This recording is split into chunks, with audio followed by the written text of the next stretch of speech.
Everyone, back to the more YouTube channel. It's Chris back with a match preview for Newcastle United's upcoming game this Saturday. Another 3 o'clock kickoff. Stone the Crows.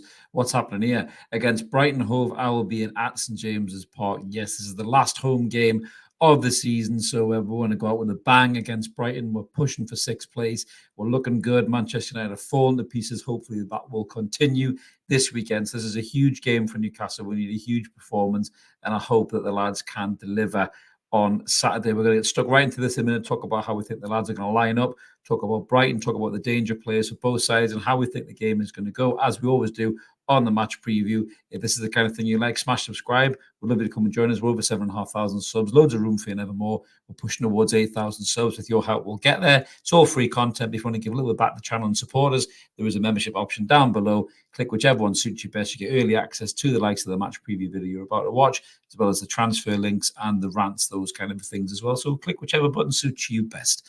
No pressure. So let's get stuck in then what we're talking about. So we're talking about how we're going to line up against Brighton Hove Albion. So before we get into the lineup, now Brighton, earlier in the season smashed us. Obviously, Evan Ferguson, who will miss this game through an ankle injury, was the hat-trick hero, the next Alan Shearer, the next Zlatan Ibrahimovic, who was going to save the world, the whole shebang. That seems to have tailed off, as well as Brighton as a force as well in the Premier League. De Zerbi went from being, the next Liverpool manager to maybe not being that hot of a prop anymore. And that kind of happens to teams like Brighton. Unfortunately, at times the bubble can burst and they can slip backwards. I still think there's talent in their squad, but in terms of the actual league positions, they're sitting in 11th place, and I think they've lost, or they've only won one of the last 6 games in the Premier League, whereas we won 3. So we are definitely the form team going into this fixture, but they did get a good win last week against Aston Villa, who are looking very much like they're going to be the Champions League side. We're in the top 4 come the end of the season. They've had a bad result in Europe, as I'm recording this. Villa, obviously getting beat comfortably 6-2 in the semi-final. But, it was a good result for Brighton to beat them last week, from the penalty spot with, Pedro, who looks a dangerous player as well. But we'll get stuck right into Brighton in a minute. Let's talk about our lads first. And how do I think we're going to line up? This is how we've gone with the lineup. You'll see there's one huge difference there in between the sticks. We have gone for Nick Pope, and I think Eddie Howe will do the same thing. I think Nick Pope will want to prove his fitness in a bit to try and get on the plane for the England team in the European Championships. I think he's ready. Goalkeepers don't take as long to come back to full fitness as an outfield player does. And I think Nick Pope will start this game at the weekend. The back 4 will be Tino and Hall at full back. Really looking forward to seeing how they play in this game as well, with a bit of space for them running behind and joining the attack like they have been doing the llast few weeks. Could be really dangerous.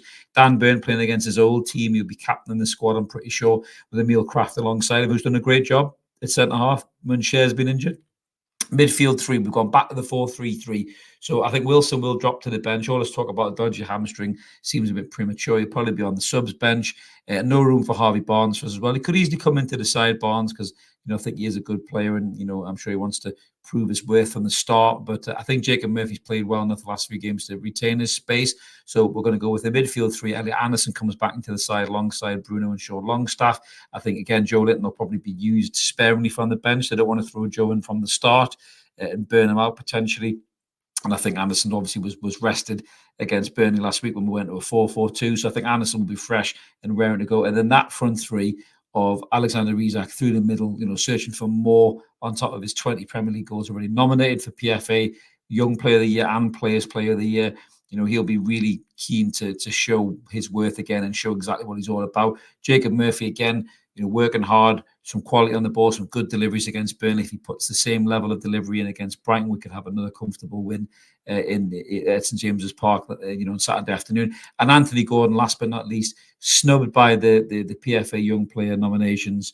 He'll have a point to prove, I think, to the people who have done that to him, and that will be something for Brighton to be very, very concerned about. So, in terms of this game, and looking at how Brighton are set up, again, their injuries, it's a who's who of injury list, really, for Brighton. Probably explains why I've tailed off a little bit. So, as I said, Evan Ferguson's obviously injured with an ankle injury. Solly March, long-time Brighton legend, I suppose you want to call him that. He's got a knee injury. You've also got James Milner, ex-Newcastle United, and pretty much evergreen Premier League midfielder. He's out with a thigh injury. Tyreek Lamptey, if you remember him a few years ago, ripped Sir Maximum to pieces, was a great fullback. He's out with a muscle injury as well. Lallana, I think, is doubtful for the game as well. Lallana's got quality on the ball too. So they are missing some key players, Brighton. I think that's possibly why they're in the situation that they're in. But looking at how they're going to line up, the supposed lineup, I'm going off sports mode here as well. So they've got, Verbruggen in goal, Veltman and Webster and Dunk at the back three. Now they're strong back three, big, tough lads.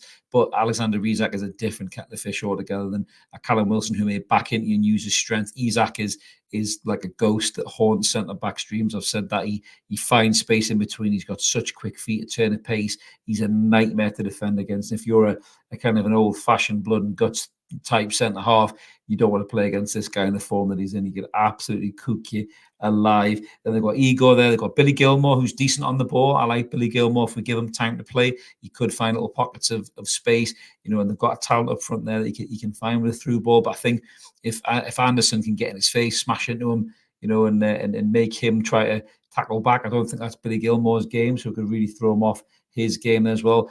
Pascal Gross is a decent player as well. He can really turn up in games when he needs to be, so he's somebody to watch out for. You got Boa Note. Then up front is probably where the danger really comes from. So Pedro is a good player. He showed that already this season. It was a player we were heavily linked to. He's obviously done really well since he's been at Brighton. And you've got Adingra and Welbeck as well. Now, Welbeck may be getting on it, but he does have these moments and the ability to still find space in behind. And the lad can finish when he gets a chance. So they're not going to be any mugs, Brighton, and we should take them seriously. And I think we probably will. But just looking at that, lineup there, I think by the looks of it, Brighton will probably go kind of a 4-3-3 as well, very similar setup to us. And I think with Hall and Livermento's pace as well, down those full back sides, I think they could really exploit Brighton and really find gaps in behind. Elliot Anderson's energy in midfield as well. I think, like I say, getting into Gilmore's face, make him try and defend rather than getting the ball, close him down, pressure him like he has been doing, since he's come back to the side. I think that will really be a good asset to us as well in the game. And and I think in Byrne and Kraft, I think they've been solid at the back. With the likes of Pedro and his movement and Welbeck and his movement, I think that Kraft being a fullback as well with a bit of pace back there can maybe help Burn out. But also Tino is very good defensively, and Hall's looked a lot better defensively. So as and when the lads can tuck in and help Dan Burn out if any pace comes up against them. But yeah, I mean, going into this game, I think the 6 places Newcastle's really to lose. Manchester United are falling to pieces. Chelsea, the resurgent side, kind of creeping up behind us. They're on 54 points. We're on 56. Man United on 54.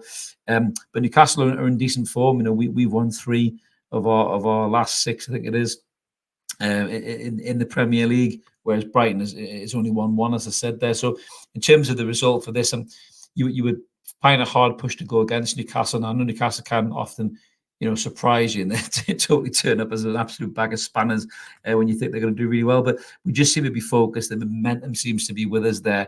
We know we need probably 2 more wins to secure that 6th place position. We've got this game at home against Brighton. We've got Manchester United at Old Trafford. And obviously we've got Brentford down at their place as well. And I think this is the game where we really want to be getting 3 points in the bag. And I think the lads will turn up. I think the intensity will be turned up. The atmosphere will be raucous as well. It'll be in the last home game of the season. You're going to have war flags out and full attendance. Who knows what they've got in store? Full packed stadium, full of Geordies. And I think we're really going to relish this game. And I can't see past the Newcastle win. Brighton aren't the Brighton that they were earlier on the season. If they were, I probably wouldn't be as confident. I think the injuries have hit them. I think fatigue has hit them. And I think, they're probably just waiting for the season to end, sitting in 11th. They've got nothing to play for, no reason to really turn up that level of intensity and do something in this game. And I think if Newcastle start hard and fast, like we have done the last few games, we have to maybe weather that 5-10 minute storm that we seem to have done against the likes of Sheffield United and Burnley. If we can get on the front foot and get a goal or 2 in front in the first half, now this game is put to bed, in my opinion. So I'm going to go for Newcastle United 3, Brighton 0. I'm going to have Nick Pope having a clean sheet on his return to the side. So that's my thoughts on this, guys. Let us know in the comments below what you think about the lineup, what you think about the team and the result potentially. Do you think it's going to be a Newcastle win? Do you think we should be a little bit more concerned? Brighton still have some quality on the side and they could still catch us out. But like I said, I just think they're running out of steam towards the finishing line of the season. And I think that they're probably there for the taking if Newcastle just do a properly good professional job in this game. But we always like to hear from you guys. Smash a comment and we'll do our best to reply to you as best we can. And if you like this kind of thing, smash subscribe, help get us to 8,000 subscriber mark. We're really close, to be fair. We've got to 7.5 really, really quickly. So another 500 hopefully in the next few weeks. You never know, even before the season ends, we could finish on 8,000 subs, which would be immense. But it's all free content. As I said there, if you do want to give it back to the channel, there is an option there. Smash a like on the video too, help the channel grow. Have a cracking day wherever you are, everybody. I'll be back for the post-match analysis after the Brighton game, and hopefully another Newcastle United win and another push to European football at the end of the season. Have a cracking day wherever you are, everybody. We'll see you later. Cheers.